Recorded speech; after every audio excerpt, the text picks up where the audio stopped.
Hello, everyone, and welcome to another In the Void Real review. This time we're reviewing Avatar Fire and Ash, the third film in the James Cameron Avatar saga. A lot hangs on the success of this movie, as Cameron has said this movie's success determines if there is an Avatars 4, 5, and 6. The good news about Avatar Fire and Ash is that it nails the visuals on a level never before seen on the big screen. Let us put it this way. This is the best looking movie I've ever seen. It has a fidelity that is striking. The floating islands, flying jellyfish creatures, the dragons are just jaw-drop gorgeous. And the water scenes, which there are a lot of them, are insanely immersive. You feel yourselves getting waterlogged and barely escaping drowning in the many scenes sprinkled throughout this gargantuan movie. We will talk about the runtime later, as that is a different sort of contention altogether. This movie was shot with a high frame rate, and it shows. Where this is apparent is in the many action sequences where everything's easy to follow. You know how in some action movies you feel that the action is too hard to parse? The scene is either too dark or sometimes the action is too blurry? That isn't a problem here. Every scene is well lit and the action is crisp and easy to follow. I feel like I'm talking about a video game, which honestly, Avatar can sometimes feel that way. Sometimes you feel like you're riding that dragon or commandeering that deep sea vessel or aeronautical spacecraft. Granted, I saw this in 3D and with Dolby Atmos sound blaring. I'm curious how this translates to the small screen when it ends up streaming and being on sale as a Blu-ray or 4K movie. In the meantime, this is a movie that begs to be experienced on the big screen with all the bells and whistles. IMAX, 3D, whatever you can fathom. The sound is rather good as well as in the sound effects. Not so much the musical score. I found that part of the movie to be genuinely muted. That was not necessarily a bad thing, as many of the set pieces benefited from the focus being squarely on sound effects. Some scenes could have benefited from a sweeping score, however, which Avatar is kind of lacking. The story of Avatar has been accused of being one note and on the nose. This world goes much deeper than you imagine.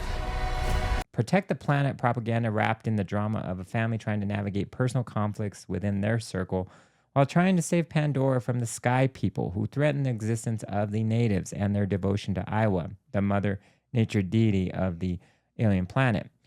The themes of adhering to custom and the old ways versus accepting technology, which means accepting the same weapons of mass destruction that the enemy employs for their own nefarious purposes. It's all wrapped in a beautiful package wrapped with a CGI bow. That stuff is still there, and if you don't like that, Avatar Fire and Ash will not dissuade you. This time around, though, I feel like I was more invested with the characters. Each gets their moment to shine. You feel their trials and tribulations. Spider, who feels cast out and never accepted among both sides, the humans and the Na'vi. A major plot thread exists in which his transformation from someone who cannot breathe the Pandoran air to someone who no longer needs his signature face breather mask due to some interesting developments that happen one-third halfway through. It's hard to tell in this mega-sized film. It make it so he becomes a major person of interest to the humans and a huge liability to the Na'vi. How do you still live? What if every human being on Earth could live here without a mask? Then the Na'vi people will be gone. Then there's Loak, who is reeling from his brother's death from the previous film, while also dealing with failing miserably with getting his father's approval. Jake Sully in his journey to continue his father's legacy as the patriarch of the family. Meanwhile, Kiri learns some things of herself and her connection to Aiwa that proved monumental in turning the war around in the fight against the humans. Sigourney Weaver is pretty much synonymous with the character of Kiri by now.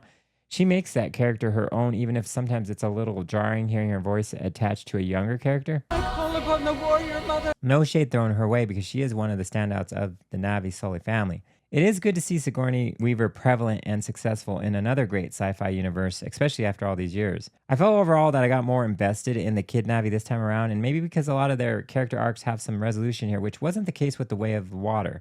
As for the standout characters among the adult Na'vi, Varang as the new Fire Tribe Na'vi leader, played by Una Chaplin, is the most fearsome and most interesting of the bunch. Every time she was on screen, she exuded a devilish demeanor that paired nicely with Stephen Lang's Quaritch. You want to spread your fire across the world. You need me. Both were great here, and the sexual innuendo that played between them during these scenes injected some much-needed humor and menace into the Avatar brand. Two things that have been sorely lacking from the two previous films. Varang absolutely chews up every scene she's in. Her fascination with the Sky People's technology was at times humorous, when Quaritch shows her how to use a gun and then a flamethrower, the reaction from her is priceless. His relationship with her has that toxic girlfriend vibe, and it will not only be the ruin of Pandora, but also him. The Fire Tribe in totality are a terrific addition in Fire and Ash. They are the antithesis to Iowa hating everything that the deity represents. I don't understand the online discourse that they aren't in the movie that much.